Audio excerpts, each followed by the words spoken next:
All right. I'm here to call. It's hard to hear. Is there a way to? I can't hear you guys.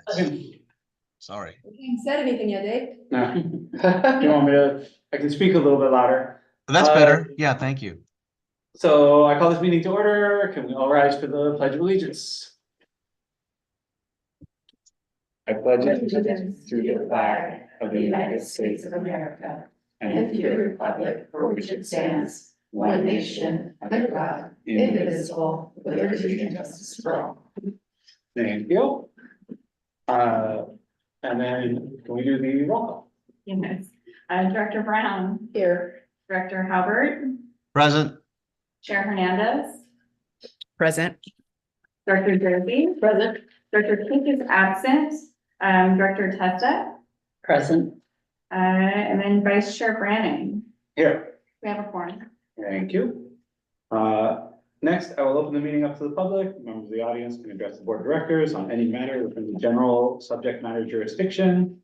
Are there any members of the public who wish to comment? So we did not receive anything via email and there are no attendees in this meeting right now. We do have public comment, but it's not until agenda item 7, I believe. Sounds good. All right, then I will close public comment and move on to the consent agenda. Do you have any comments or questions on the I consent? could modify, I would like to pull agenda item E from the consent agenda for presentation. Okay. Thank you. So pulling agenda item E, are there any questions or comments on the remainder of the consent? Seeing none, is there any public comment on the consent? We do not have anybody here in the audience. I didn't receive anything by email or there's no attendees either. So no. All right, then I'll entertain a motion on consent items A through D, F and G. I will move the consent calendar minus item. I'll second. All right, all in favor? All right. We have to Oh, You have to do roll call vote. roll call. Director Brown, Yes. Director Halbert, Aye. Chair Hernandez, Aye. Director Josie. Director Kick is absent, Director Testa, Aye. and Vice Chair Branning. Aye. Motion passes. All right, on consent agenda item E, I'll turn it over to Commissioner Brown. Yes, I pulled consent agenda item E because the contract award was so significant in its cost. It's a 2-year award for $878,000. And I know in the past we'd used Tony as an FTE, so it may have been one of his positions. But doing a little bit of math, if I take 878 and I divide it by, you name it, 2 years is 439,000 a year. I realize it's up to. And then I could even divide that again, giving me 219,000 for 4 people for 1 year, I would assume, or even 8 people, depending on salary. So I guess the reason I'm pushing back is it's extremely expensive. To the best of my knowledge, we've done a lot of this work in-house, some of it out. But I wondered if we wouldn't be best served by at least having a marketing manager in-house and reducing some of that cost that's going out. I have never seen a bill as large as $878,000 for marketing before. Through the chair, if I might reply or respond. The first item is that this is for a 3-year contract. So it is a 2-year base with 1 option year for a total not to exceed 878. And the 878 is our projection of what we will spend in professional services related to marketing, advertising, and creative campaigns over the next 3 years. We have budgeted for this in past years. Tony did have, I think it was about 150 to 200,000 a year in this particular line item. We have upped that. We just received new cost information as a part of this RFP. And so this is a task order contract. Any task that would exceed $100,000 would come back to the board for approval. And this would be bound by our annual budget. So this is a not to exceed amount that we believe based on past years of spending and based on the costs that we are seeing in the proposals, we believe that this is the maximum amount we would spend.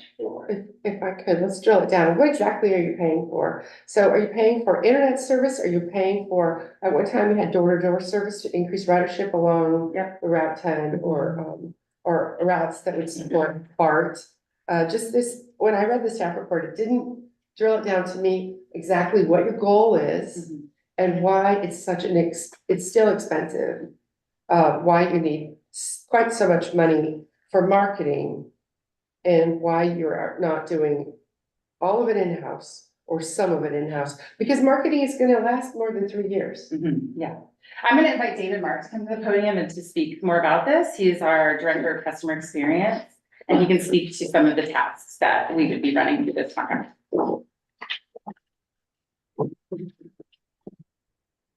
Well, I can speak to some of the tasks that were in the RFP as we're listed here. So before I get to that, let me take a step back. So it's based on 3 years. The second piece is we did all of our due diligence. We did an ICE to comparative agencies in the Bay Area that had recently done RFPs for creative services, and the rates that we were provided were well within scope of what had been presented to others. And we also did do full interviews with all 6 agencies, and the prices were reasonable for the 2 outside resources and outside our agency, one from Long Transit Services and one from County Connection. So it was reviewed by subject matter experts. As far as the scope, certainly planning and strategy services mean our marketing plan each year. Our advertising is the advertising negotiation media buying portion. As a comparison to previous year's purchases, the website piece is actually inclusive now, and it was additive before. So that's also a significant chunk of that increase that we released. Pegging to the dollar amount, it's at least $25,000 a year in website management services plus hosting that are now inclusive. That would have been a separate line item previously. And I lastly say that there has been an increase in the cost and inflation since we wrote this contract last, which would have been around 2016, 2017. Off the top of my head, I want to say a blended rate was around 125 to 150 previously for all of the SME services with scope. It is now easily in the 150 to 200 range on average with any agency. So If I take your 878 and I divide it by 3, I come up with 292,000, assuming I can pencil it correctly. 292,000 versus 125 and 150 in past, plus the website, which I hope it's gonna be very secure because we don't need any of that stuff. I just don't need to go backwards in our time, but I'm still not clear, and trust me, I have a strong marketing background. But I still am not clear what creative services are, what strategy services are, and I'm still not sure what optional research services are. These are such big terms. Can you drill it down a little bit just so that I can understand it? Because this is a lot of money. sure, the marketing plan will have a minimum of 3 campaigns per year. Some are already known, some are things like our track transit, some are what are called drip campaigns. Those would be things to increase ridership that would be planned throughout the year. There's also creative itself, which is you have a graphic artist, and that's at 1 hour of time. But you have a creative strategist who is looking into our demographics and helping us decide how to theme these campaigns. And that's actually, in this case, the principal of the organization, who is expensive proposition, but that's how we get the best work. We also did bring this to an agency that's now in the Bay Area, whereas before the agency was Los Angeles. And that is a benefit to you to be in the Bay Area, or just so happens to be? No, it's definitely a benefit to us. This agency has extensive work specifically within our demographics and with our specific East Bay residents. They have run campaigns for other transit and government infrastructure in the area. I'll call out Oakland Airport, Port of Oakland. Port of Oakland does a lot of its advertising in the East Bay, apply the East Bay way, if you will. So they know our residents and our media channels now, it's very specific. That was a strong. Mark on the TikTok ad that drove the Go Tri Valley ridership was a result of our previous advertising or marketing contractor. So we do some things in-house. We're actually, David's trying to hire for a marketing specialist because to your point, some graphic design work, some marketing work can be done in-house.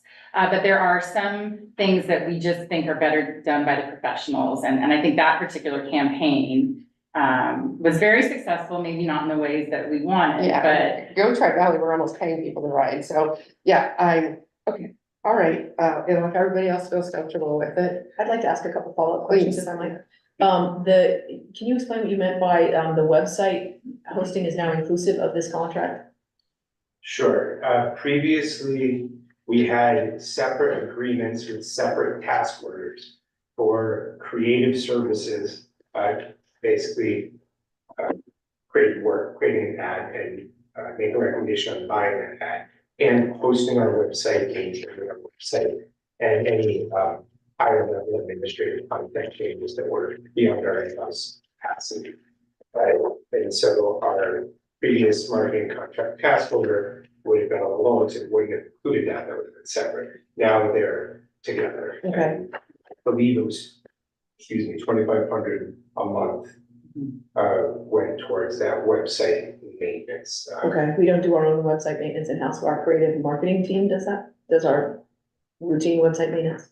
Now, Website maintenance from a very technical perspective, from how to host WordPress, which is our content management system, and keeping it running on the server, keeping it connected to the internet. okay, Certainly things like text changes, image changes, or content changes, we do in-house. okay. Okay, and then my second question is, in this not to exceed amount, that includes not just the creative work, the copy work and all that, but the printing and the mailing, if we were gonna do print cards, the things that are going to go on the bus, the actual physical project, not just the creative content. It does not include production. No, that's on a different line item.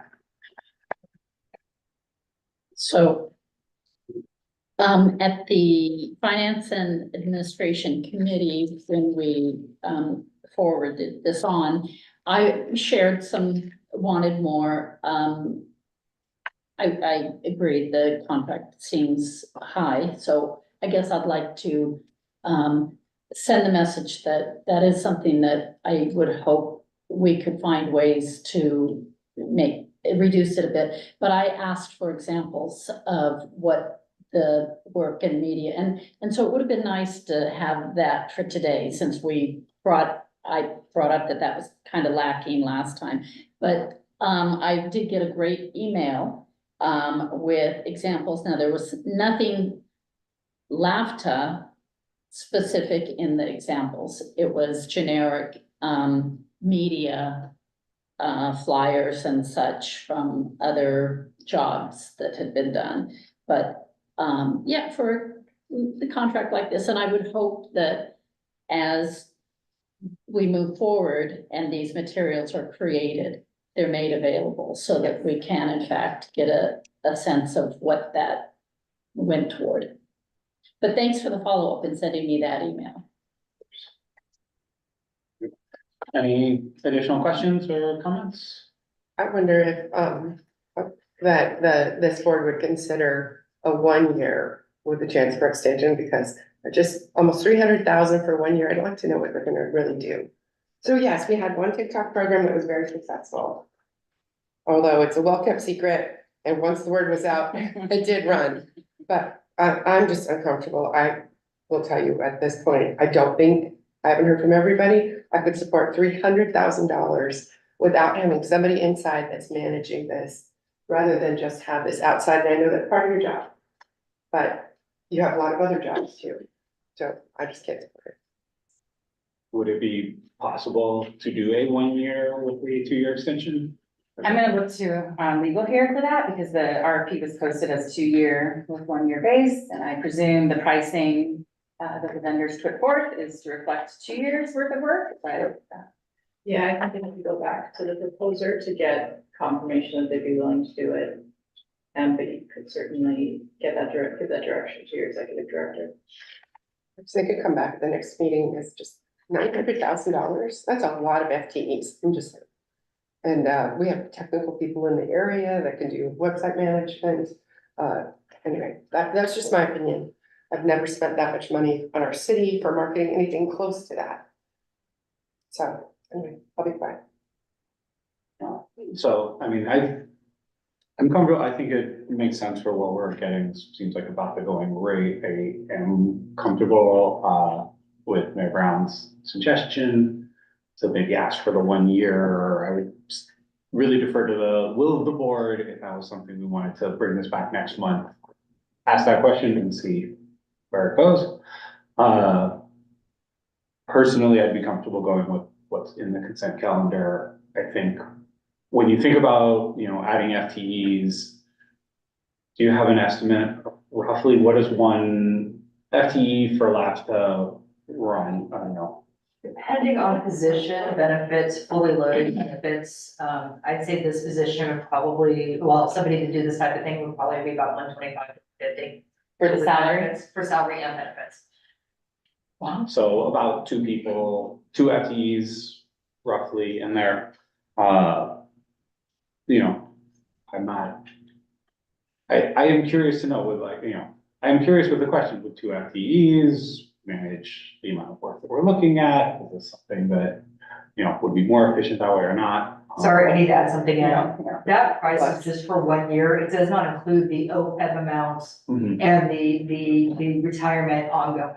So that's just literally for 1 year. There are additional costs. And that wouldn't be at the senior level of the No. people that we're talking about Yeah. in this contract. I also don't think you get the scope of expertise, because right now that whatever their hourly rate is gonna be applied to a plethora of people, bringing in what's needed at that time. If we went to an FTE, you would have, confined resources. So that would be kind of the follow, would 2 FTEs be able to do the scope of work? If we moved it to 2 FTEs, I know it's not an exact, but say we had 2 FTEs, would they be able to do the scope of work that we're asking for in this contract? Do you believe they would?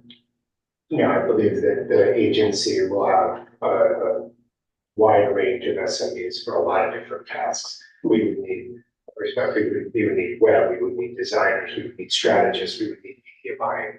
And it just takes different personalities and different skill sets to execute those tasks.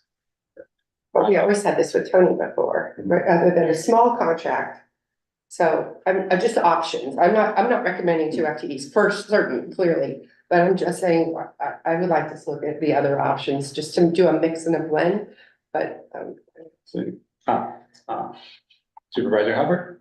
Yeah, so I know as I hear Director Brown express concern over the sheer magnitude of the cost. And so likening that to a similar cost of FTEs doesn't alleviate that. But the question and we just talked about it briefly here, the skill set, often when you go out to an agency like this, it's because they have a specific skill. They have a team of people that they can call upon for the different needs, like designing, like strategy, like procuring the places to market. The question is, do we do this in-house or do we do it out-house? And I think I'm hearing that out-house, because they have the skill and the infrastructure of a large team to call upon. So I'm not opposed to having it done out of our house. But indeed, it's a lot of money. And so I guess the question is, the first question is, are we willing to spend this much money on this task? And so then if I could ask, and I think I heard it, but I'm not sure. Christie, what have we spent in the past on this function? And if we're increasing it, is that meant to be an ongoing increase, or is it something that we're going to do like a one-time push and then not do for a while? In which case, again, that reinforces the decision to do this on a contracted basis so that you don't bring on employees. Just a little more explanation. And if you said it already and I didn't get it, I apologize. No worries, sir. In the past, I believe for this line item, we spent about And I'm sorry, I can't hear you, Christie. Oh, we spent about. I don't know what it is. Our microphone isn't that good there. We spent about 170,000 just on the creative marketing strategy services, and then Christie, I'm sorry, I can't hear you. Oh, Is there a microphone there somewhere? can everyone else hear me? Melissa, can you hear me? You know what, let me Okay. turn It's yelling at everybody here. air conditioning thing off. I can right in hear my you. office 'cause it's. Thank you. Wow. Thank you.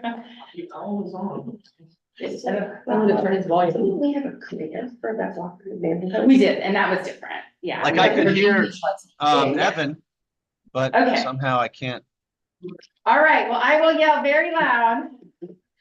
We typically, for the last several years, spent about 170,000 on the creative and media strategy, and then another 25,000 on the website. So in total, approximately 200,000.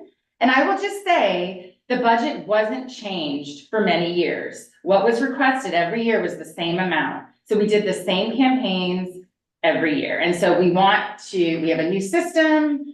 This is post-pandemic. We recognize costs have changed. We have new staff. We have new initiatives. And so we felt comfortable increasing the budget for that particular line item. And you'll see that in your FY25 budget. I just want to remind the board, this is a not to exceed amount. We can adjust next year's budget downward if we see that we're not spending the money or the ROI is not there. And any task order that exceeds 100,000, I will bring back to you for your approval. So this is a ceiling. This is our best guess on what we think we will do over the next 3 years. We didn't inflate it each year too significantly. But if I'm absolutely open to the direction today. So, Can I, go ahead. unless there's novel ideas that people want to put out, I think right now I would ask possibly for a motion on either to approve this or to table it for next month. I think there's been a good amount of feedback. So if someone has something novel to add? I have a question. I had a question as well, Okay. but go ahead. It might be the same question. So you said, we've done the same campaigns and it's cost the same. Actually, I would think that there would be a year of investment where the campaign was developed and then it would be far less as you recycle similar formatting and such, but it's the same every year? Well, we do the Try Transit to Schools campaign. So it's the same, it's not new. And sometimes we recycle material and just update. Sometimes we do more creative. I think for the last few years, we've just sort of regurgitated the old material. We spend quite a bit of money on our schedules. The big cost this year for our current contractor was updating all of our timetables. So there's a lot of work that gets done in the graphic design world. So maybe I'm not answering your question. You know, it definitely, I mean, we've all done campaigns, we've all done a lot of material, it's certainly if it's recycling similar, it shouldn't continue to be the same cost. So Yeah. I would ask for a little bit of oversight in seeing what we can do to make it more efficient. My question is, and I think I heard you say this, I just want to be clear. This amount that is on the consent calendar here is already programmed into the budget we're gonna get to in a few minutes when we stop talking about this, correct? Not the 878. No, but the 1 for the year, single yes, year of it correct. is programmed in. Yes. And because it is a not to exceed amount, we may not get to that whole amount, but we budgeted for the first year of it. Correct. And because it's a not to exceed amount, even if we approve for 2 years with the option to extend, it doesn't mean we have to spend the whole thing. Great, then and I appreciate that those of us that are asking the most questions are not on the finance committee that recommended this project to us. I'm comfortable with their recommendation, and so, with your leave, I'm happy to make the motion that we approve the staff recommendation for this item. Okay. Do we have a second? Hernandez will second. I was absent at our last meeting, but Chrissy and I did speak about this. Okay, we have I'm a, gonna do one last comment that before you take your vote. okay, That in the past, we did have a grant for marketing. And that helped get some of these costs covered. So literally, we got a grant and people walked neighborhoods to build up ridership. Now, that may not be the best choice, and it did work though, but grants sometimes pay for these expenses. So maybe over the next few years, we might be able to find a grant. I mean, I'm always optimistic about grants. Okay, that's my comment. Thank you. sounds good. Forgot to open it up. Were there any public comment on the item? There's no attendees in the meeting. I didn't receive anything, the email, and there's nobody here. Perfect. Then let's call for a roll call. Okay, Director Brown, I support marketing, but I can't support this, so no. Director Halbert, Aye. Chair Hernandez, Aye. Director Josie, Aye. Director Kick is absent, Director Testa, Aye. Vice Chair Brandon. Aye. Motion passes. Alright, so that ends the consent calendar, and we're moving on to item 5, LAVTA's operating and capital budget for fiscal year 2025. We've got a presentation. We do, should have reversed these. Yeah. And we have a PowerPoint for you here. So good afternoon. I'm here today to present to you an overview of LAVTA's operating and capital budget for fiscal year 2025. We're going to do a quick process overview, and then we'll do an overview of the operating budget and then the capital budget separately. We did a budget kickoff in February, as we do every year. LAVTA uses a zero-based budget. So we ask that everybody explain what they want and what they want it for. So they can't just say, I want $300,000 because you gave me $300,000 last year. They have to break it down and explain what it's for. We get input from all of the departments. The department heads actually go out to each of their staff members and get input from them. So literally everybody at LAVTA gets involved in the budget process in some form or another. This year, on the capital side, you will see that we use a new budgeting software that is, that half a ream of paper in your packet. Next year, we'll be using that same software for operating. We thought we would do a kickoff with capital, get the people who do capital budgeting used to it, and then roll it out to everybody next year. And it was actually surprisingly easier to use than suspected, so we're very excited to roll it out for operating. This year's total operating budget is $25,035,456. That's an increase of only 1.9% from fiscal year's 24 budgeted numbers. Our largest budgeted line items are, of course, purchase transportation, both fixed route and paratransit, and our Go Tri-Valley contracts, which make up almost 60% of our entire budget. I will share that the Go Tri-Valley budget decreased significantly this year. Our insurance went up 0%. That's over the budgeted amount. Over our actual, it'll actually be closer to 30. Last year when we did the budget, we didn't have the actual insurance numbers, so we estimated based off, industry conditions, what we know. But this year we have actual numbers. That was literally the last thing we put in the budget. We actually had it. Our utilities are going up 41%. I will share that PG&E alone is over $100,000 more for this next year, and that's based on actuals for this year. So not really a surprise. Fuel is going down. Fuel is going down because we decreased the amount of miles and hours that we budgeted. We're kind of right-sizing the budget this year. So fuel went down. The amount per gallon did not. That would have been nice, but not realistic. Salaries and benefits went up 15%. A large portion of that is on the benefit side. benefits go up every year, but we also, a few years ago, the board approved paying down our unaccrued liability amount. To do that all in 1 year would have blown our budget. I mean, it was just, so we paid some last year, and we're increasing it a little bit this year. So that's part of that increase as well. The hope is that we can have it paid down and at the 83, I think it's 83 or 83.5% funded level that the board wants. Also in salary and benefits, we are proposing a new FTE, a capital planning and grants manager. That will be coming back to the board. That will be, I believe, part of the strategic plan. So that will probably, although we budgeted for a full year, will probably not be a full year. Our professional services this year, we budgeted for the elimination of SAB related budget items. That was a big help on the budget. We have an increase in marketing, advertising, and digital communications. We have our strategic plan, we're very excited about. Our advocacy/lobbying services, which you've all heard about recently. Mobility management, which is for paratransit.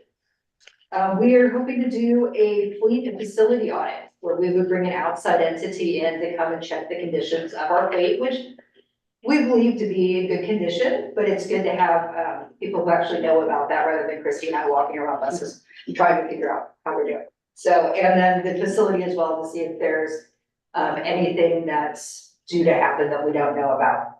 We budgeted for additional legal fees for next year. We are going out for an operations and maintenance RFP.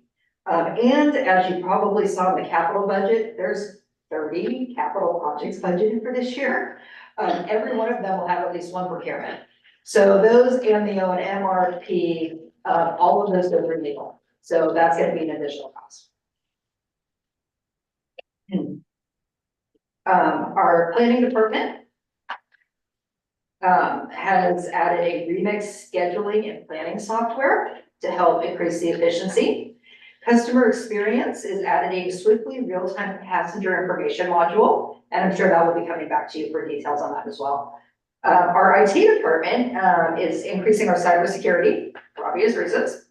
We're going to a cloud-based migration, and they are outsourcing some of our IT functions to SDI. On the revenue side, we have our bus advertising contract. We have our regional measured per funds.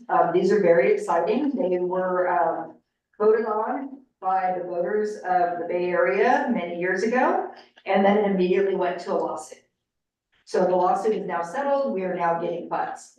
And the formula of how those funds will be distributed has not been determined, but that did bump up our revenue side quite a bit. Our interest earned, I tend to budget this conservatively. However, our interest earned has been coming in significantly higher than what I've been budgeting, so I increased that as well to match what we're actually getting. Our Atlantis lease for parking, Google employees parking, that increased this year, and our STA. FTA funds, you'll notice, are way down. That's because we had some one-time FTA funds last year. However, with the increase in the other revenues, we were able to balance our operating budget without taking any money from our reserves. So, which I was not feeling good when I had to take that 4.3 million out of the FTA line. And yet, when all the numbers are there, it was very pleasingly surprising. On the capital side, and I'm sure you all read all 60, 70 pages, so please ask questions as we get to the project. We have an increase of 38 million over last year's capital budget. That is primarily attributed to our Atlantis facilities in the budget. We probably won't actually build the entire 80-something million dollar facility next year, but putting it in the budget, having it approved helps us apply for grants. So it's in there. We did not have any bus purchases in 24, but we do in 25. Those always bump up the budget. We have our Atlantis hydrogen fueling station we plan to get done this year. We have mobility hubs, the rapid bus stop improvements. You all know about the Rattan Maintenance Bay hydrogen retrofit. You've heard about that quite a bit. We have some improvements at our transit center. And then we are doing a project to upgrade our transit signal priority so that it will be cloud-based. This is the year of the shuttle. That's what I'm calling it, the year of the shuttle. We do have a new capital projects manager. who's already getting everything ready to go so that we can jump in once the fiscal year starts. And that is it for my presentation. Any questions? All right, really is the year of capital projects. Just do public comment first, so. I'll go ahead and start the share. Still no attendees in the meeting. I didn't receive anything, via email. Perfect, then I'll open it up to the board. Do we have any questions, comments? What? I had a question on the interest. With this being the year of the capital projects and a lot of the money coming out of the big capital funds, is this the right time to increase our projected interest, given that we don't know what rates will do, and we know that we will be pulling money out of our largest pot of money? Is this the right year to right size that interest projection? So that's a great question. We actually hold a lot of our reserve funds here. We're not supposed to, we return some every so often. However, we get reimbursed on these capital projects pretty quickly afterwards. So there may be a little lag, but we're talking like a few weeks of when the money goes out and when the money comes in. And although I increased it, I was still conservative under what we're actually getting. On the revenue side, we always budget very conservatively. And then on the expense side, you know, we add a little here and there just for those things that, you know, happen. Thank you. Additional comments or questions? Okay, I just had a couple of quick comments. So I like to do formatting. I was a baby last time I looked at this, so I don't fully remember everything. So different now. It was Excel last time we looked at it. It's been a long time, and I think I was on council for like a few months at that point. So, one of the things I really liked is that you did have it broken down. I did like the section that had the goals for each department. I thought that was really useful for then taking those goals, looking at the budget and trying to figure out, are we meeting our goals? You know, how does this fit in? So I thought that was done very, very well. And then because we're talking budget, I always want to reduce barriers. I will point out that basically fares, as far as I can tell, pay for fuel.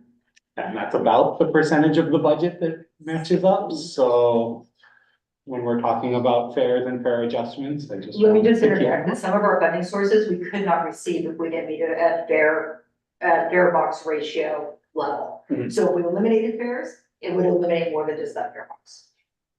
I understand. Yeah. I get it, dollar wise, it is not a huge chunk of the budget. It's a small part of our budget, so. Okay, seeing no comments or questions Can I then? just make a comment, if I don't mind? You always do such a great job. Thank you. Obviously, a great experience in this position because you've done it for many years. But just explaining something that I find generally complex, but you do a great job of putting it together, so thank you. Do we have a motion? I'll make a motion that we accept the staff recommendation of the budget. Do we have a second? I'll second. All right, we have a motion and a second. Roll call, please. Sure. Director Brown, Yes. Director Hubbard, Yes. Director Hernandez, Aye. Director Josie. Director Kick is absent, Director Testa, Aye. and Vice Chair Branning. Aye. Motion passes. All right, moving on to item 6, the Regional Transportation Revenue Measure SB 1031, board position. Thank you, Chair. Today before you is an action item related to taking an oppose unless amended position on Senate Bill 1031. For the last several months, I have included updates on SB 1031 as a part of my executive director's report during the board meetings. Today, I am joined by LAVTA state lobbyists from Townsend. I want to introduce Andres Ramirez and Eric Bronson, who will be helping us to guide the conversation about SB 1031 and the process. LAVTA, in addition to working with our state lobbyists, we are also working with our East Bay coalition lobbyists on this issue. My East Bay colleagues, my East Bay general manager colleagues are still assessing the issue related to their respective agencies and its impact on their situations. But nonetheless, LAVTA staff felt that this issue was important enough to bring to the board to have a dialogue and to have a conversation. And again, today we will be supported by the Townsend team to answer any questions. Again, this is an action item before you. The recommendation from your Finance and Administration Committee is to take an oppose unless amended position. At their committee meeting 2 weeks ago, we presented information about the bill, including very recent amendments, I think that were published just a few days before the committee hearing. We discussed what was in the amended bill and how that compared to your approved legislative program. And I'll just point out that your approved legislative program for 2024 is attached to your staff report. In addition, in your staff report, it talks about how SB 1031 does not align neatly with your legislative program. In looking at how transit agencies are responding to this bill, of those who have taken a formal position, the majority have taken an oppose unless amended position. Based on my knowledge and my research, only one agency has taken a full support position for this bill. And in general, labor groups are coming out in opposition. So before we turn it over for discussion, I wanted to give Eric and Andres an opportunity to talk about the timing and maybe the path of this bill and what the next step is. So with that. Excellent. Thank you, Christy, and good afternoon, board members. Good to see so many familiar faces, but in a slightly different setting. My colleague and Eric and I wanted to provide a little bit more context on the bill, some of the perhaps pros and cons of taking an oppose unless amended position, as has been, staff's recommendation. And then also talk about, if the board decides that maybe there's an alternative route they want to take, what that could look like and the pros and cons of doing that. And my colleague Eric will also chime in as well. I think to give a little bit more color commentary around kind of the bill's movement, its timeline, and some of the political challenges that might be facing moving forward and how that affects what we might want to do. So I will just start with saying, I think both Christy and then Chair Hernandez each deserve a lot of credit for being very engaged in these conversations. There's a whole lot of stakeholders that are involved in the regional measure conversations, and each of them in our respective conversations with them throughout the process. They're clearly very well informed. So that's made our lives a heck of a lot easier in getting, the good information that you provide us and then coupling that with what we have. But in terms of an oppose unless amended position, first of all, as Christy mentioned, the legislative platform for LAVTA that is approved does explicitly state to oppose efforts to mandate consolidation. And then it also mentions oppose any development of consolidation plans that do not meaningfully involve and account for all potentially impacted stakeholders, including transit workers represented by collective bargaining units, for example. So right off the bat there, that was kind of an indication for Eric and myself to suggest that maybe there was room to do an oppose unless amended position, just right off the bat with that. Furthermore, when we're looking at a regional measure that is truly regional in its beneficiaries, right? One way to do that and to make sure that, this is something where we can have some semblance of say or some bit of voice that can, coupled with other voices, influence the outcome to make it something that's more equitable, especially to the smaller folks like LAVTA. Taking an oppose unless amended position does sort of position you in a place where your voice is a little bit louder. It's a little bit more heard, right? So from our perspective, that is one way to make it so that you are sort of more at the table and more a part of these conversations, as opposed to, staying back and not taking a position like that. With that being said, there are certainly some inherent, risks and potential negatives that come with taking an oppose unless amended position, right? First and foremost, I wouldn't call it backlash, but I would say, there may be opportunities where the authors of the legislation have certain frustrations with any entities or organizations that take that position, right? And in this case, it's a little, that's not a huge worry because as Christy mentioned, there are so many other organizations that are aligning with that position, so many other transit agencies and operators, labor, right? So a lot of these, big dogs that are in this fight would have that same position. So that would not expose us to the same sort of, I guess, liability, you could call it, from a political standpoint. But still, there is that, opportunity for us to get some backlash, right? But I think the biggest thing, from our perspective as your consultants, we're not just trying to influence the direction of policy. We're also trying to help build up LAVTA's name in Sacramento, right? Because ultimately, as we begin the process of working with you all as an agency, it's really our goal to make you one of those entities that is a thought leader and a thought partner with the legislature. And I think some of you have heard me use that term in our work together from a city standpoint, a city perspective. But being a thought partner is really important. And taking a formal position on a bill, especially a regional measure, and engaging in those conversations that way does, help build your voice, help build credibility, and potentially, help elevate you to that level where down the road with continual work, you become a thought partner. So those were our initial thoughts based on, everything that we put together, the political, landscape and the dynamics of the measure as to why we would want to do an opposed unless amended position potentially.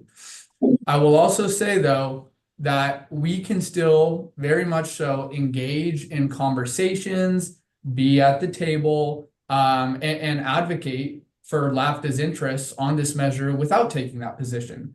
There's always the opportunity to kind of just continue to watch, not make any formal position and have conversations. And as the bill starts to develop, we can then decide at a later date, hey, it's time to engage. We can also do something so simple as a comment letter, right? Where we do not actually take a position, but we do have formal comments on the record. So, in a committee analysis, for example, or in a floor analysis, it would not show that LAVTA has a position of oppose or oppose unless amended or support or anything like that, but we can then give our feedback to them. And that's not uncommon for entities to do. Another avenue, which, my brilliant colleague, Eric, and I were discussing is you could go down and do a support if amended position. And that way it's a little less abrasive from the author's perspectives. But you are in no way committing yourself to being supportive of the measure. You were just saying, if we get X, Y, and Z concessions, and the list can be pretty exhaustive, then that would be a situation in which, LAVTA would be supportive of the measure. So there are a number of ways you can approach this and pros and cons to all of them. But I'd love to just turn it over to my colleague, Eric, to give a little bit more color commentary around the process and the timeline of SB 1031 as it works through the legislature and, why we, it makes sense to evaluate weighing in now versus, what are the pros and cons of weighing in at a later date. So Eric, I'll pass it to you. Certainly, and thank you, Andres. Can you all hear me okay? You're a little muffled, but I'm sorry. I'm trying a new camera because my last one didn't work well. So I don't know if this one's going to work any better. I hope it does. So yes, as Andres was discussing, primarily, where the bill is right now, there are a couple of moments in a bill's life in which it becomes really opportune to take a position. This is one of those. The bill has gotten through the committees, both of the Senate policy committees, and is awaiting hearing in a Senate Appropriations Committee. If it gets out of appropriations, it will go to the Senate floor. So that's going to happen in the next 3 weeks. If it gets out of the first house, this is one place where a bill has a real high threshold for passage because, passing off of the floor is a tricky thing. One thing that this bill has going for it is being a regionally focused measure. There will be members from LA and other parts of the state that won't have much opinion on the bill. However, to the extent that we can, if we have a position on the bill today, if we adopted a position like oppose unless amended position now, Andres and I can engage with some of those members that otherwise were probably not paying much attention to this bill, like from LA, from San Diego, from the Inland Empire, from other parts of the state, and talk to them about our concerns. It would be I wouldn't say unheard of. It's uncommon for representatives, advocates like ourselves, to go talk to those members without a position from you on your behalf, because they would say, "Well, LAVTA hasn't even taken a position on this bill. Why are you talking to me about this?" It would be strange for them. It doesn't happen very often. With a position, we could talk with them. At least get them to understand our perspective. If it doesn't change their perspective on the bill when it comes to the Senate floor, it may at least enable them to raise questions on the Senate floor, the questions that represent our concerns about this bill. Like, for example, if consolidation were to happen, this is a simple example, but this is a thing that I've talked to transit operators all over the state about and their concerns, of the precedent this bill sets. If consolidation happens and there is a consolidated authority making broad regional decisions on transit and the way transit ought to run across the 9-county region, what level of input do local board members, such as yourselves, have in what happens in the LAVTA specific service area? Because in the end, the people who control the money are going to have a lot to say about where that money is spent. That is concerning. That can be concerning for a board such as yourself. That can be concerning for boards in the Inland Empire if those types of decisions were made at SCAG, at the larger MPO level in Southern California. And so, to some extent, we can talk to members about that issue, but without a position from you, it makes it a little bit harder for us to get in the door and for them to hear the message we're sharing. So that's why this is kind of a one very good potential moment to engage with a position on the bill. Okay, thank you very much. With that, I'll start with opening it to public comment. So we now have an attendee, and if you'd like to raise your hand to speak on this item, please do so now. They're not answering me, so and I didn't receive anything else via public comment. Perfect. Then I will close public comment and turn it back to the board for any questions or comments. Okay, I do. I'm not a fan of oppose unless amended. I think that if there is a reason that the bill is a problem, it should be a position of oppose, but sometimes it's not a real strong policy of the body, and then an oppose unless amended may actually have some value. But my understanding is that on this particular bill, this is kind of one of the most serious attacks or assaults on this agency that you've experienced. And is there something that would make this bill acceptable? Thank you for that question. I think there are some things that would make this bill acceptable. And there were some comments made in the Senate Transportation Committee, some terms, if you will, that seemed very positive for this bill. But we haven't seen anything in writing yet. We have not seen any committee amendments. So first, the consolidation piece, that was discussed at our F&A meeting. I am a fan of learning. I am not afraid to learn that there may be some areas of functional consolidation that might be appropriate in the Bay Area. My concern is that that study happens whether or not there is any new money. And so that study currently doesn't have a funding source. That study requires recommendations be made to the state legislature. And with no new money and with recommendations being made, that could spell trouble for LAVTA. And the second big area is MTC taking control or attaching more rules to our existing Transportation Development Act money, which is 37% of your budget. It's a huge chunk of money for us. And the amended legislation, as I understand it, and I would look to my colleagues here to correct me,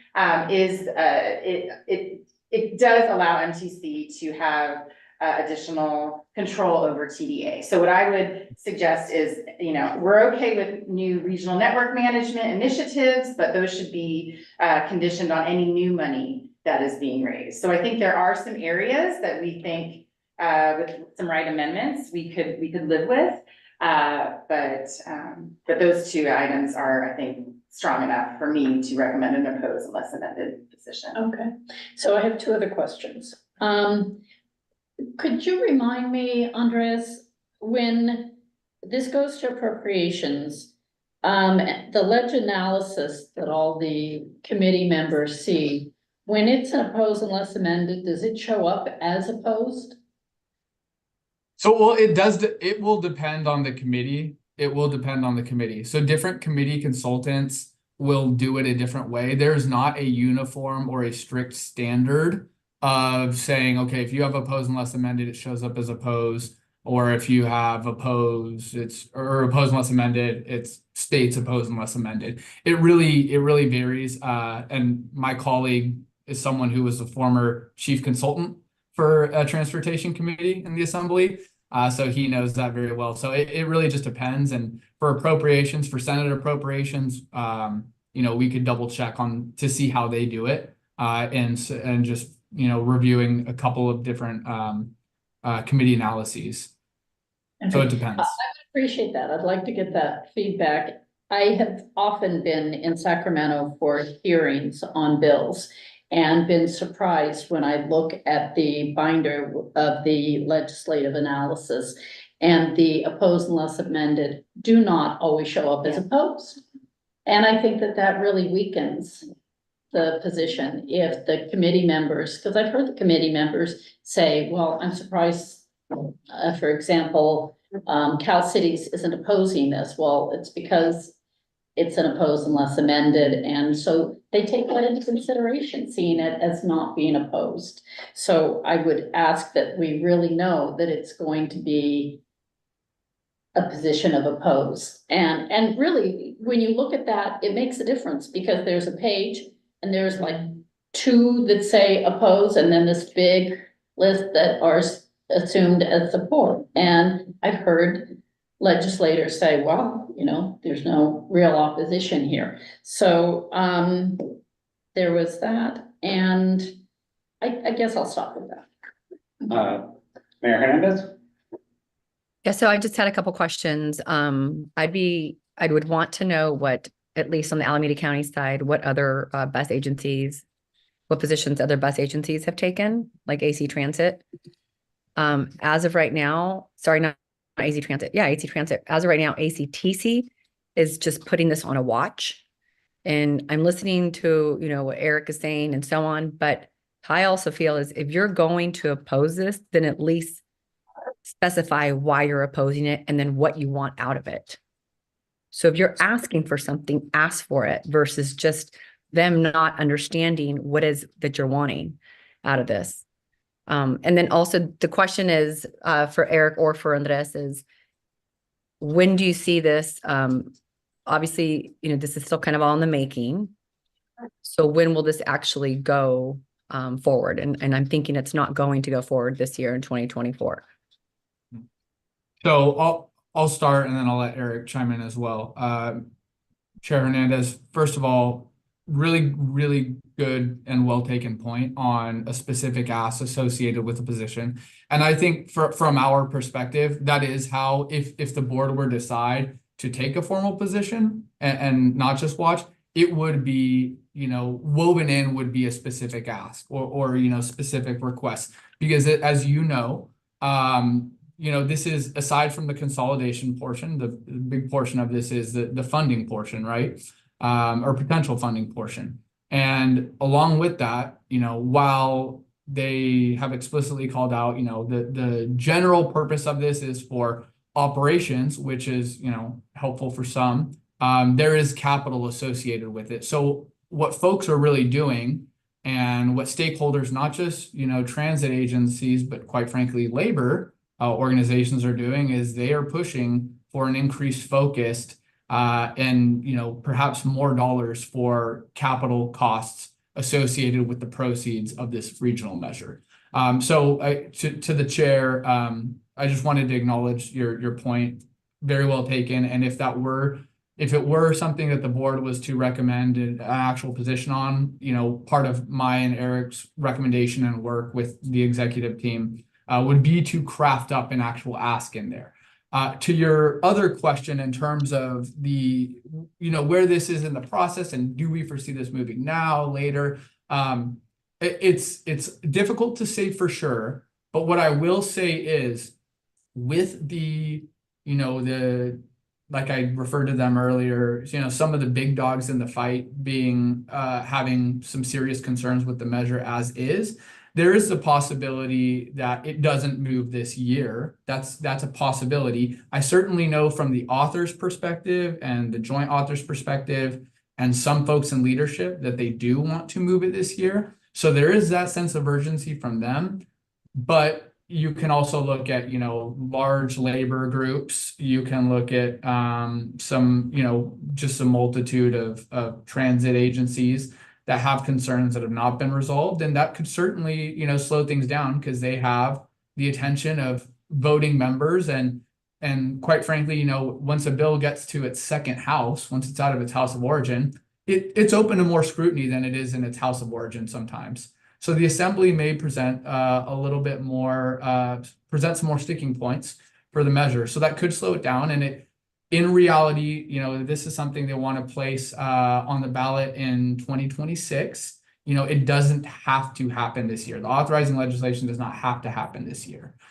So that's just all to your point, Chair, that there's a chance that it doesn't move this year. But we don't know with certainty. Eric, I want to allow you to chime in as well and see if you have any other thoughts on that. Yeah, I think, I mean, all good. You've hit the nail on the head on all of them. You know, so I mean, some of the opposition includes not just labor, but the Bay Area Council has come out in opposition. The transit agencies, there are not a lot of transit agencies that have come out in opposition out of the Alameda or Contra Costa counties yet, Chair Hernandez. So, you know, we would be out in front of some of them for sure. I know that there are lots of concerns, and as you mentioned, ACTC, you know, they put it on watch, but I know that they have some concerns. You know, there are other county transportation agencies that have come out in opposition: Sonoma, Santa Clara, San Mateo. So, you know, it's a really divided conversation. And the funny thing is, you know, there various parties that have come out in opposition are opposed to various parts of this bill. It is a very broad measure that does a lot of different things. And so you're absolutely right that if we took a position, we have to be very specific and very succinct in the issues that we have and the proposals that we would, you know, make to resolve those concerns. I think that there are a lot of parts of this measure that we would frankly be supportive of. Who doesn't argue that we need more revenue for transit in the Bay Area? That is, you know, I think that's definitely a true statement. What strings come with that revenue is the concern, ultimately, right? And who gets to decide how that revenue is just expended? Those are you know, legitimate concerns. And whether this gets, I think I'm with Andres. I think it's, you know, I would give them odds that it doesn't happen this year, given just the complex nature of the bill. However, there is, you know, that you can't ever count out the Senator, you know, Senator Wiener and Senator McGuire being pro tem. You know, that they can spend a lot of political capital and make this happen if they want. I'm just not sure that you know, there isn't a dire need to get it done this year, and so I would be surprised if they spend that capital now. Thank you. Supervisor Howard, or sorry, Mayor Hernandez, did you have? Oh, no, I was going to say, so what did AC Transit decide on? They're taking a watch position right now. Thank you. Supervisor Howard? So I'm not opposed to taking an outright opposed position, and communicate that we may be willing to come off of that.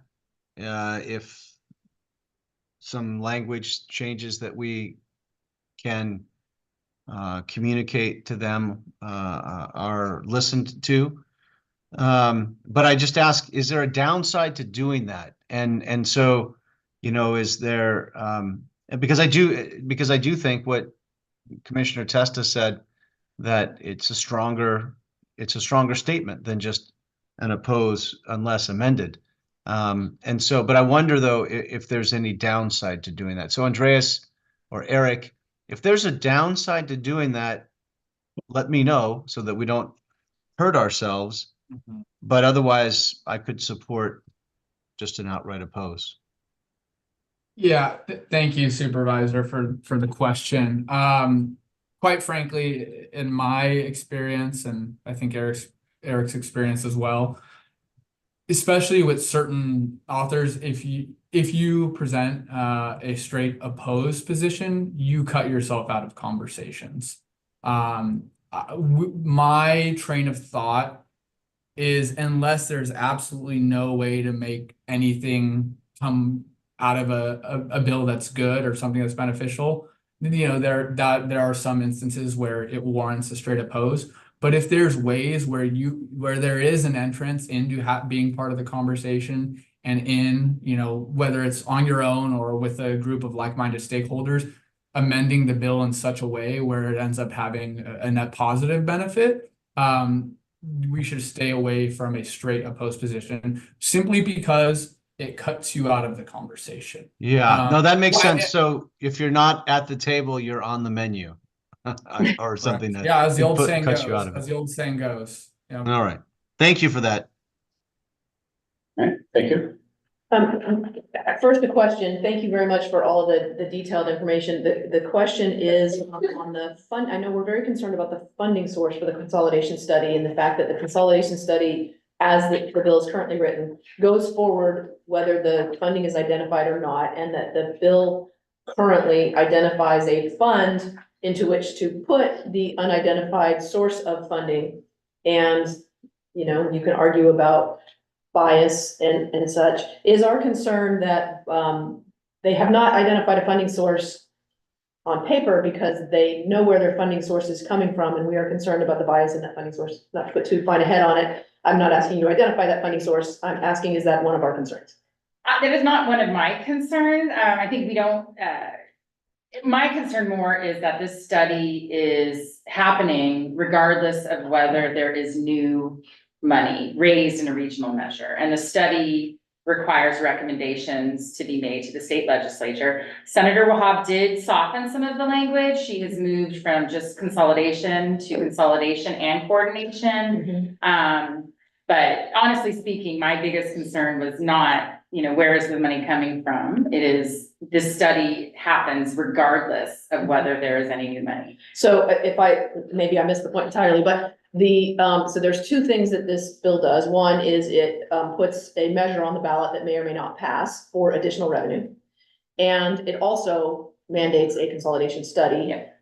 And again, there's no money for the study identified, but there's also, the study happens whether the measure for new revenue passes or doesn't pass. Correct. Do I have that right? You have, unless I'm wrong, I've got Andres shaking his head. No, You are not. if I may, you're absolutely correct, Christy, and council member. Yes, you're both correct. It happens with or without the funding measure that would go to the voters that may or may not be approved. And then as it relates to funding for the study itself, and this is where I love Eric's expertise, I believe that that's not really a concern for anyone, because it would direct California State Transportation Agency to do the study. That would just be built into the budget that they request as a state agency to the administration and Department of Finance at the beginning of the year. It'd be probably minimal costs, nothing that's going to scare anyone. But they are also accepting private donations to help fund that study, correct? I believe in the amended bill that is still in there, yes. Yes, that's still in the amended bill, and that doesn't trouble anybody? It troubles me a little bit. I don't know if that troubles anybody else. Okay, that was my question. I have comments as well, if you want them. I would not advise us to take a straight oppose, but I am definitely in favor of an oppose unless amended, and with very specific amendments, as to what we would be in favor of. Second that motion. Just a little bit of feedback, but yes, great points. When we talked about this before, when you regionalize transit, do you regionalize labor and labor rates? So just as a point, that was discussed by this committee. I'll leave it up to you guys to do a discussion offline. That's a concern. And I've seen Senator Weiner take a very favorable point of view for funding, more additional funding for BART. So I just want to make sure that the funding is fair and allocated if it moves forward. That there's not some huge bailout for one transit agency, leaving the others on the skinny side of the funding. Because what they're really gonna want us to do, I would think, is advocate in our region for this bill to move forward. How can we advocate unless we're assured that we have funding that's going to come, a significant funding that's gonna come to us? And that will be the job of the senators to allocate some sort of a fair balance of funding that would come to us, and that we wouldn't be on the loser side of funding. So a large amount of funding, let's say, goes to another transit agency and we end up on the skinny side of funding. So that I would have a problem with that. And I appreciate the extra addition. AC Transit, has AC Transit, not ACTC, but AC Transit taken a stance on this? No, they've They're taken a a watch. watch position. They took a watch position on the 24th, and I just met with the AC Transit General Manager today for a totally different reason, and he confirmed. And they had a spirited discussion at his board. So ACTC and AC Yes. Transit both did a watch. Yes, correct. Which is an extra safe, Yes. like move, but I'm going to, it makes sense to me as oppose unless amended. And then really make sure that if we're going to campaign and support a bill like this, that we get our fair share. That's my point. Eric, did you have a response to that? Yes, I'm sorry, just real quickly. You raised a really good point about the current language in the bill for the regional measure money. It has this, section, a requirement to return to source 70% of the funds to each individual county. But, to your point, AC Transit is, also in Alameda County to some degree. And if consolidation or coordination, if someone else was making a decision about how that money should be spent in Alameda County, they may determine that, there's all sorts of ways to look at how to most efficiently use transit dollars. And they may say, well, you can more efficiently use this money with AC Transit and leave, as you put it, LAVTA on the skinny side of the funding. This is precisely the concern. I think that we're suggesting is reason enough for us to really get involved. AC Transit can take us a watch position because, well, they're probably going to come out on the good side of all this, right? We're the ones that could have our lunches eaten. It would be less likely that it'll go the other way around. And so, that's I think, as Chris, I'm sorry, the executive director has pointed out, this is, if we don't get in this conversation, we may be sorry that we hadn't. But if I could follow on, Eric, we have multiple BART stops in Alameda County. So if it goes to BART, it's still going to BART in Alameda County, but it's not drilling down to buses and shuttles and things like that. And so I would, we hear that over and over. If you want me to support something, be really detailed about where the money's gonna go, because a few of us have been misled. Oh, trust me, and then the funding isn't there. Okay, thank you. And if I may very briefly, Mayor Brown, because I see the chair has something, but that is why part of the goal and the strategy is to advocate for a very specific funding plan with specific items called out, and not just leaving it writ large, return to source language, which on its face, sounds great, 70% return to source. Senator Wahab, I had a meeting with her 2 weeks ago and she was telling me, she's like, well, we're actually trying to bump that up to 80. And I'm like, that's all good and dandy. What does that even mean though? Right? Like who's getting what? So that's just to reinforce the point that we are astutely aware of the, just because it says return to source and Alameda County might get X, that doesn't mean you're going to get X. So just want to note, we understand that. Yeah.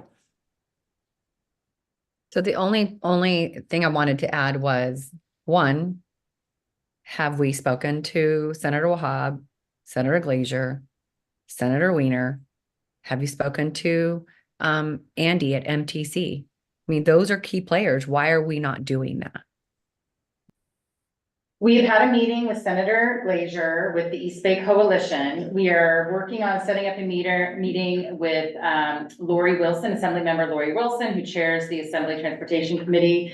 I have not personally been invited to meetings with Senator Wahab or Weiner, but we have an East Bay, we share the load in the Bay Area. We have East Bay small operator reps who attend larger meetings on behalf of the small operators. They have met with Glazer, they have met with Wahab. So we can continue to schedule meetings. I think some of those meetings were more fruitful than others. The Glazer meeting was very quick. We just had that about 2 weeks ago. But we are doing our best to get meetings. So we scheduled. haven't reached out to MTC. MTC it would be the holder. Yeah, we can, I have not reached out to Mr. Premier specifically, but would be happy to do so. And Rebecca Long on his staff. Okay. So might take a couple of things. So one, I do think the bill has moved dramatically in the direction we want it to move. Hasn't gone far enough. So I do think that oppose with amendment, oppose unless amended is the right path. I think it's important, when this conversation is done, if we say it's oppose unless amended, that it comes back as the bill gets more final and we either move to full oppose or support, possibly support with amendments if there's tweaks we're looking for, but that we don't leave it as oppose unless amended. I think I do agree with Council Member Testa's point that it's a weaker stance as we get further along. But I agree with both Eric and Andres that currently we can make an ask and we should be making that ask.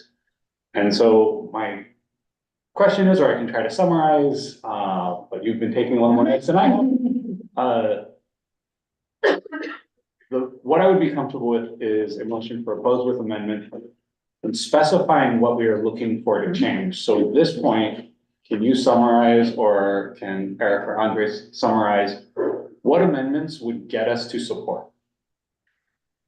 I think we would need to condition consolidation study on any new revenue measure passing, or take consolidation out of the bill 100%. That would be my wish, would be take it out 100%. Maybe more middle of the road is just condition that study based on the new measure passing.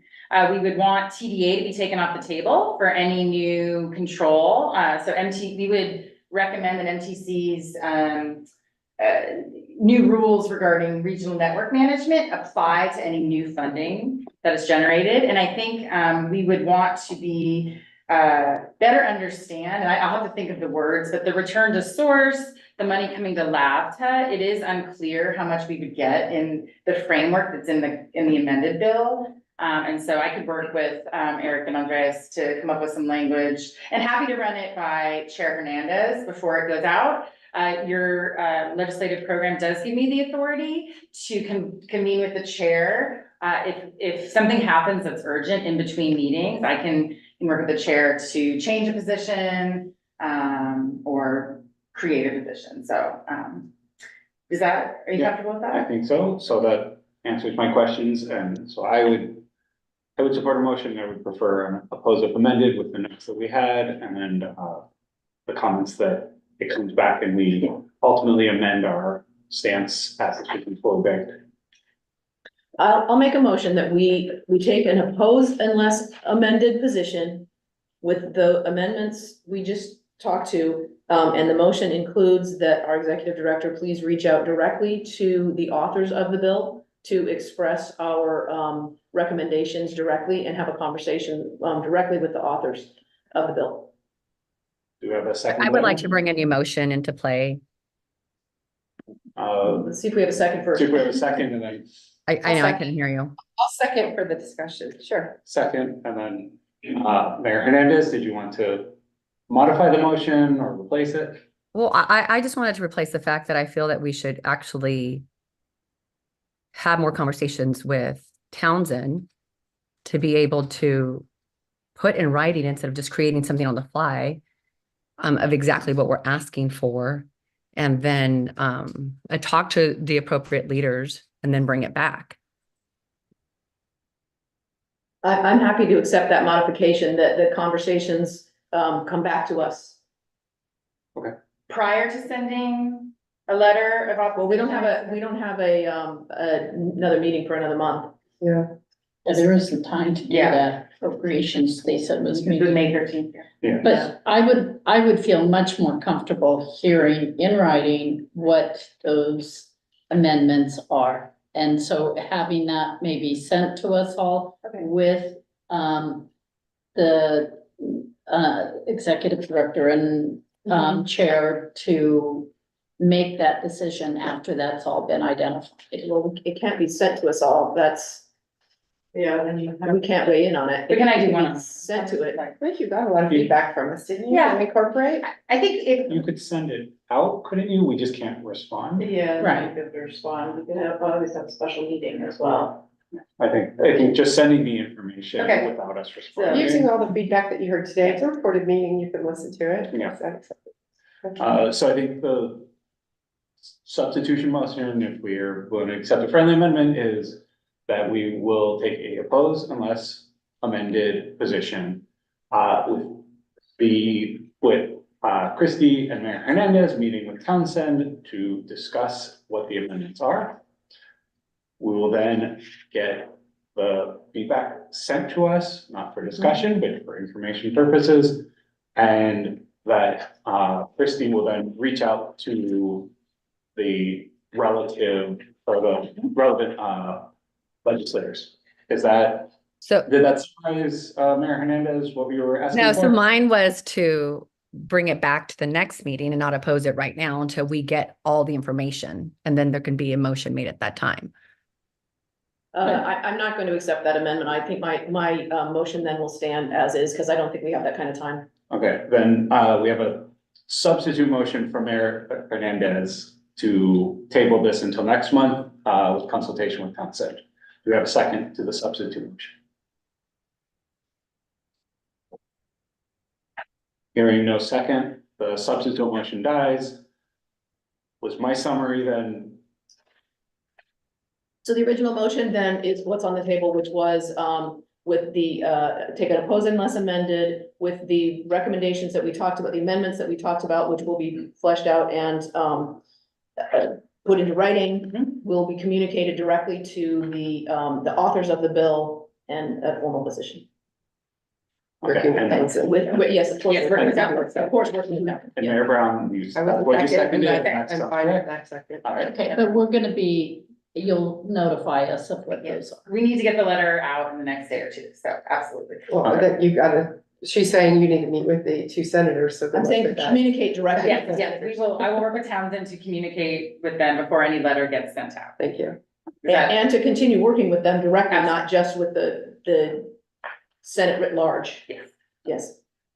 okay, any further discussion on the motion? Hearing none, vote. So, Director Brown, Yes. Director Howard, Aye.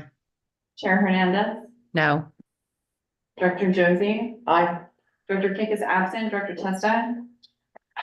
I would have supported the alternative motion, except there really wasn't time for it to then get to the committee, so aye. And then Vice Chair Brown, Aye. motion passes. Okay, motion passed, sorry. We're moving on to item 7, 2024 Youth Ride Free Summer. This discussion should be quicker than the last few. We are asking that the board hear the item today and provide feedback on. Will you release them for this?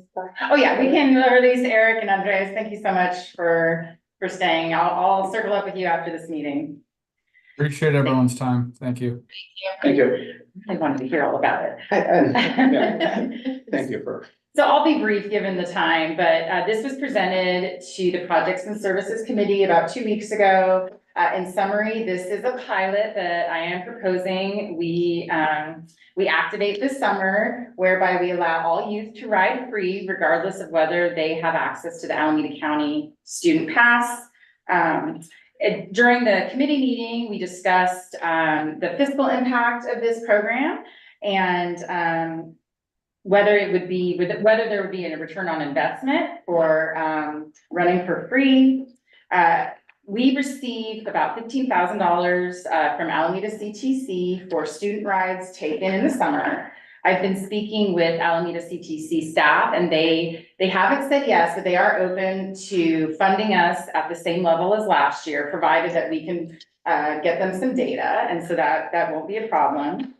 Also, marketing came up, and so we included in your staff report a very high-level promotional brief detailing how we will market this promotion. We would be looking at some KKIQ advertising and our press release and our phone on holds messaging. Also, a TikTok ad campaign.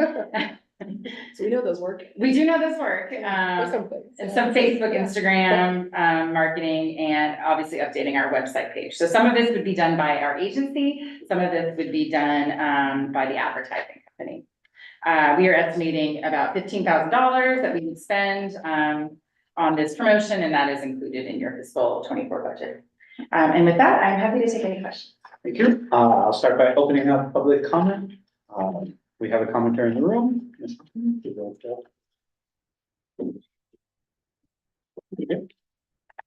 Hello, everybody. My name is Julie Hopkins. I work for Livermore Area Recreation and Park District.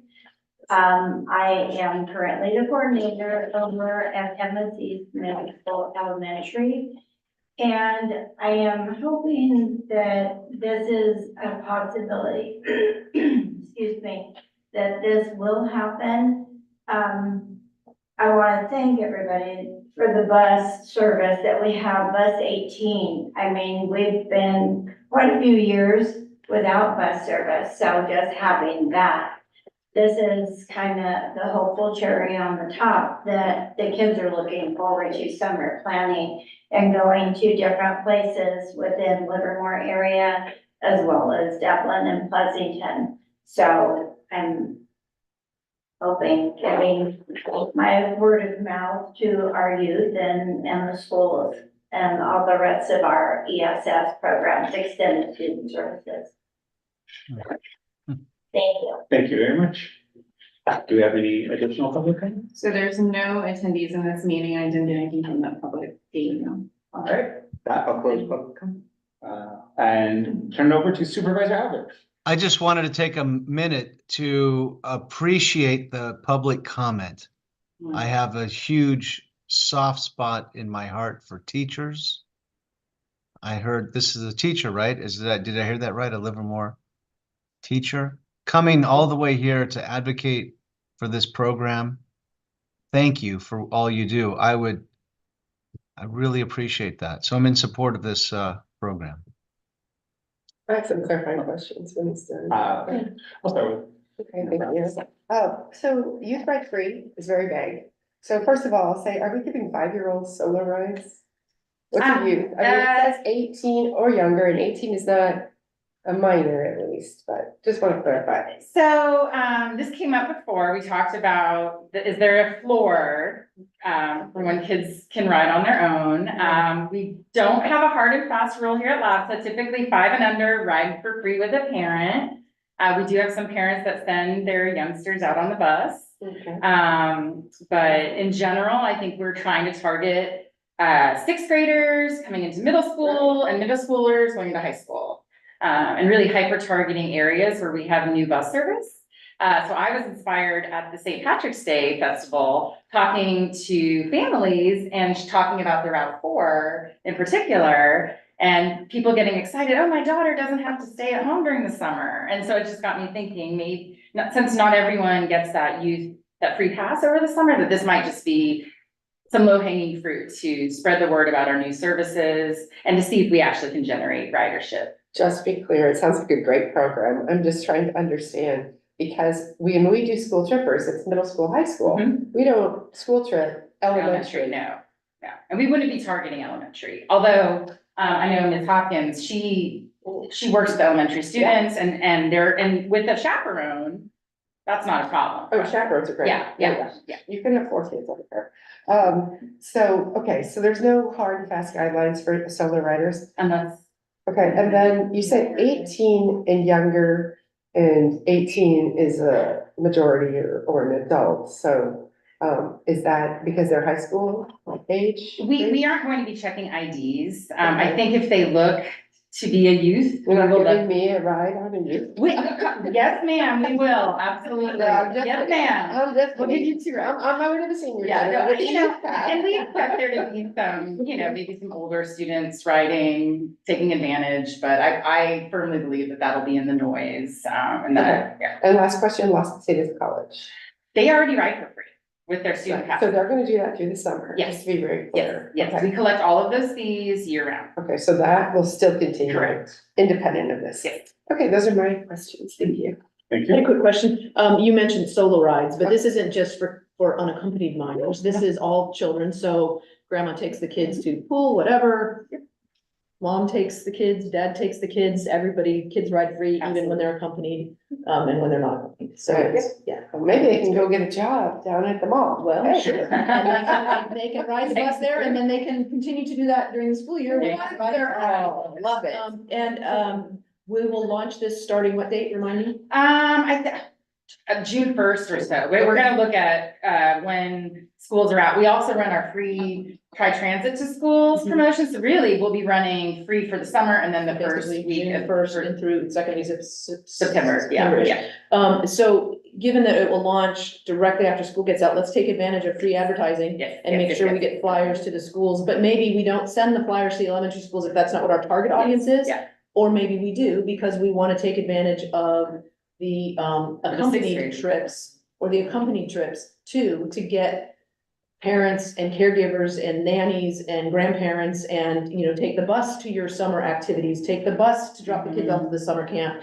Take the babysitter who can't drive yet, get on the bus with the kiddos to take them to the pool and the rec center and all of that. So I'll leave that up to staff to decide whether that's appropriate or not, but let's jump on it while we still have 3 weeks or 4 weeks left of school and send out those parent square free advertising, because the families read it when it comes from their school site and not so much when it's on KKIQ and their Yeah. jumping channels. Thank you. Awesome. Thank you very much. Yeah, so I believe Dublin and Livermore will be out May 31st. Okay. And then, Dublin and Pleasanton are out May 31st, Livermore is out, June 6th. So if we need it June Ish. 1st, then it's So June covered. 1st. Yeah, and that's a nice little number. Yeah. So June 1st would be a good target. I completely agree on hitting Parent Square, and I would say for Parent Square, it's fine, you send it, since that is read by parents and Peach Jar and all That would that. be sure, okay. There's a different one for each Okay. district. I would target all grade levels because parents are gonna be the ones reading it and they'll, be the ones deciding if it's appropriate for their child or not. And, accompanying them and all that. So I think this sounds great. I do have a question Yeah. based on what you just said. So, what did you decide? That it would start June 1st? I think June 1st is the consensus that would Okay, be. but some of the schools don't get out until late June? Just So, 1 week, yeah. I'm sorry. 1 week late, 1 week into June. Okay, so everybody gets free ride the last week of school? Correct, yeah, and most Livermore kids already have the free passes, so Livermore. yeah, so. So now Pleasanton will all have Yep. free rides last week of school? Okay. Well, sounds like. Pleasanton and Dublin will be out of school. Livermore will. Oh, I thought still you were be in saying school. that they didn't get out. Sorry, if So- I misspoke, Livermore is. Different. No, okay. Yeah, that's where it was for us forever. Okay, do, we need to take an action with. I believe, just gives it feedback. Requested board duty, I Okay, provide. okay. So you don't need a motion on that? You're spending $15,000. That's within my authority. It sure is, but wouldn't it be nice to have a board? We can have- I'm gonna make a motion that we approve staff's recommendation for, agenda item seven, and provide, youth ride free summer program, starting June 1st until August 30th. Yeah. Second. Until school starts. Yeah, okay, David. second. All right, any further comments? Roll call. And we didn't have anybody in the public getting, except for one person here today.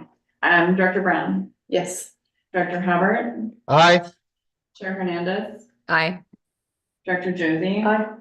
Director Kick is absent, Director Testa, Aye. Vice Chair Branning, All motion passes. right, moving on to the executive director's report. All right, I will go fast. Big news is your ridership is going up. I'm not gonna give you data yet, but, I watch the data every day. And so, particularly weekends look strong. Your Route 4 is carrying passengers, your Route 18 is carrying passengers. Pardon, not as many, but everything is, we don't have any routes that are not carrying people, so very happy there. No empty buses. No, and so you'll get your first full month of data at the next meeting. We are gearing up for summer bus service, summer school bus service. So in your packet, we detail the service we will be supplying to Dublin Unified and to Livermore. Basically, Livermore, we're running one extra trip on the 18. And in Dublin, we are running the 501, 502, and 504. For Pleasanton, you have summer school at Amador Valley, and that's well served by your Route 10. So we don't receive requests from Pleasanton. We'll be participating in a few community events, Bike to Wherever Day, that's May 16th. So stop by. We're trying to crash the Gillig Energizer Station, which is right down the street. So be out there with some goodies from Wheels. We'll be at the Livermore Downtown Street Fest, May 18th and 19th. We are a sponsor and we will be offering free rides on Route 10 and Route 30, so folks can get to and from the festival safely. We went to Portland for the LAVTA International Bus Rodeo. So that was really exciting. I first just want to show off this awesome article that we had published in the LAVTA publication, so I'll just pass that around. So this is all highlighting our new service. That was really great, and a big thank you to David Mark for making that article happen. I got to the Bay Area, Snowcap Mountain. that's us, yeah. Sorry. Evelyn Carrera competed. She was the first female competitor. She competed at 7:45 in the morning in the rain in Portland. She did not win, but she did a great job. She Okay. came in right in the middle of the pack. She was super excited. It was really great energy. I had a blast being there, so. And also just to report in operations, our safety and training manager completed the FTA's Transportation Safety Institute training. So that's great. We wanted to report to you that she accomplished that. Moving on to finance and admin, I attended the LAVTA Legislative Conference with Chair Hernandez, as well as with two of our other East Bay small operator general managers and their respective board chairs. You've got a picture in there with Congressman Swalwell. We had a great visit with him and Congressman DeSaulnier. We also met with leadership from the Federal Transit Administration and National Transit Database. Last week, we submitted a request for $78 million for the Atlantis facility. So this was a huge grant request. I'm very proud. Jennifer Heyman's here, stitched it together for us. So I just want to give mad kudos to her. I think we're gonna win. We're just gonna manifest that. We're gonna manifest that, all the energy. But it's a significant ask with a significant workforce development plan. So we were able to work with Las Positas, with Gillig, and with the California Transit Training Consortium on a workforce development plan. So very excited about that. In your packet, you also have an update on our IT cloud transformation project. I won't go into detail, but if you have any questions, I'll attempt to answer them.